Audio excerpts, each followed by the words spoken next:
My father threatened to disown me over a family will, tried to seize my grandmother's assets, and sued me. Until I fought back and exposed his lies.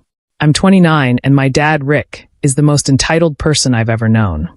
I didn't notice it much when I was younger, but as I got older, it became impossible to ignore. He always acted like he was in charge, like the world owed him something. When my mom passed away when I was 20, it got worse. She had been the only person who could keep him in check, and after she was gone, there was no one to stop him. Rick wanted to control everything. He had this way of making you feel like you owed him, even if he hadn't actually done anything for you. When I bought my first apartment at 25, he acted like it was his achievement. He kept saying things like, "You wouldn't have been able to save up if I hadn't taught you the value of hard work." I didn't say anything at the time, but it wasn't true. I'd worked multiple jobs and saved every penny on my own. It got worse when he offered to help with renovations. At first, it seemed like a nice gesture. He came over, looked around, and said, "We need to make this place look good. You can't live in a dump." I told him I wanted to keep it simple. I'd already picked out paint colors and furniture, and I didn't want to spend too much. He ignored me completely. He called a contractor without asking and started making plans to replace the flooring, the countertops, and even the bathroom fixtures. I told him to stop, but he wouldn't listen. "This is an investment," he said. "You don't want to look cheap." "I'm not trying to impress anyone," I told him. "I just want a place that feels like home." He gave me this look, like I was an idiot. "You're young. You don't know what you're doing. Trust me on this." I ended up hiring my own contractor and telling him to leave. He was furious, but I didn't care. That was the first time I really stood up to him, and it felt good, even if it made things tense between us. Things came to a head last year, though, when my grandmother decided to change her will. She's 87 and still sharp as ever. Rick had borrowed money from her for years, always promising to pay her back, but never actually doing it. My uncles and I had been helping her out, running errands and making sure she was okay. She told me she appreciated what we'd been doing and wanted to make sure her estate went to the people who cared about her. She pulled me aside after dinner one night and said, "I've decided to leave everything to you and your uncles. Rick isn't getting a dime." I was surprised, but I didn't argue. I knew she had her reasons. I didn't tell anyone what she said, but somehow Rick found out. It started with a phone call. Rick sounded pissed, and he didn't waste any time. "Did you put her up to this?" he demanded. "Put who up to what?" I asked. "Don't play dumb," he snapped. "Mom's will. I know she's cutting me out." I told him I had nothing to do with it, which was the truth. She'd made the decision on her own. That didn't matter to him. "She's old and confused," he said. "You and your uncles are manipulating her." "No one's manipulating her," I said. "She's not confused. She knows exactly what she's doing." He went off about how it wasn't fair, how he was her oldest son, and how he deserved more respect. I told him it wasn't my decision, and if he had a problem, he should talk to her. "Oh, I will," he said. "But don't think you're walking away with everything. I'll make sure of that." I hung up and tried to brush it off, but it didn't stop there. Rick started showing up at my grandmother's house unannounced. He'd try to sweet-talk her, bringing flowers and offering to help around the house. When that didn't work, he turned to guilt-tripping her, reminding her of all the times he'd been there for her. She saw right through it. One afternoon, he came over while I was there fixing her sink. He walked in like he owned the place and said, "Mom, we need to talk about your will." She didn't even look up from her crossword puzzle. "No, we don't." "Yes, we do," he insisted. "You're being unfair." She put her pen down and looked him straight in the eye. "Unfair is borrowing thousands of dollars from me and never paying it back. Unfair is leaving me stranded at the grocery store because you forgot to pick me up. Unfair is showing up only when you want something." Rick turned red. "That's not true." "Yes, it is," she said. "And I'm not changing my mind." He looked at me like it was my fault. "This is what you wanted, isn't it? To turn her against me." I didn't even bother responding.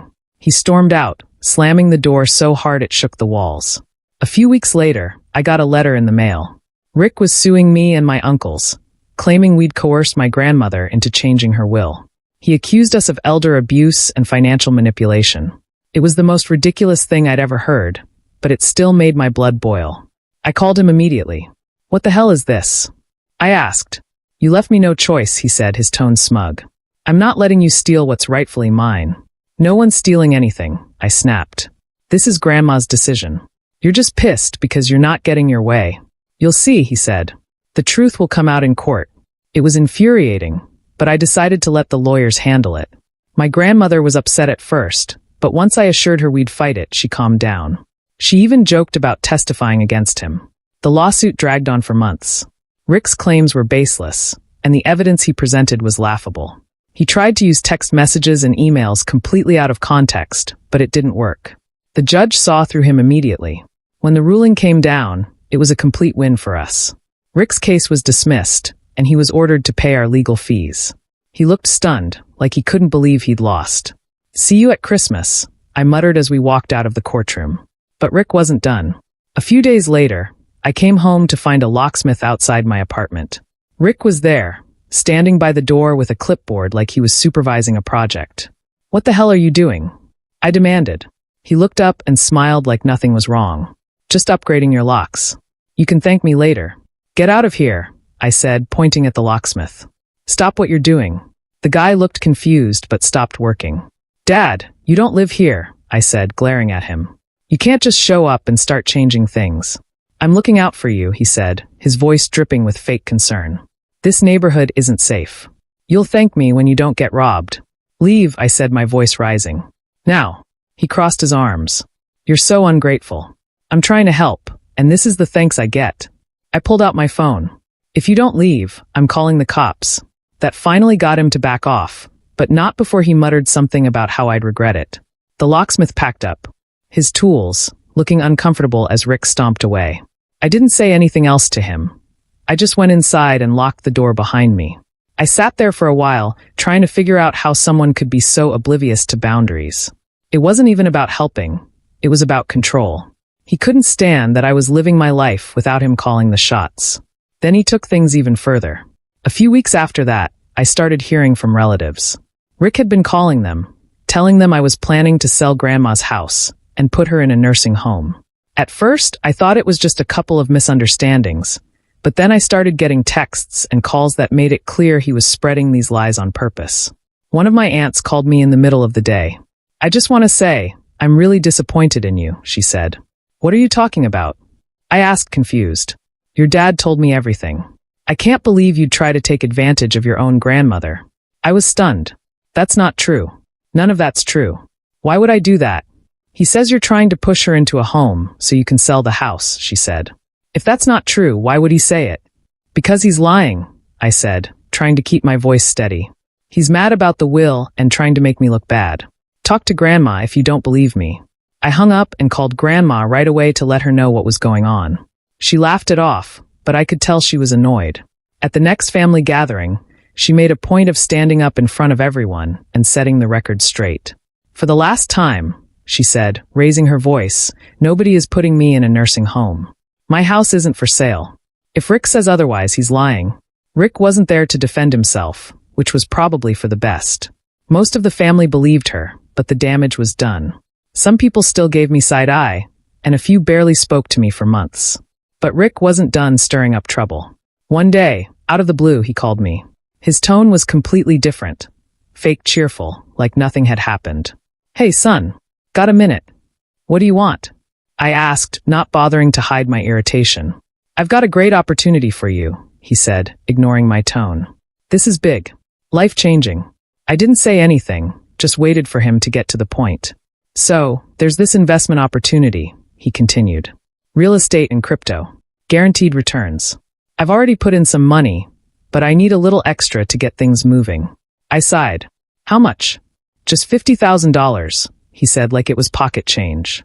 I laughed, not because it was funny, but because I couldn't believe the audacity. "You're out of your mind. Don't be stupid," he snapped, dropping the fake cheerfulness.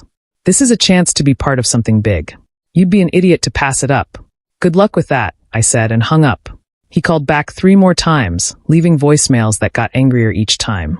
The last one was just him yelling about how ungrateful I was and how I'd regret it.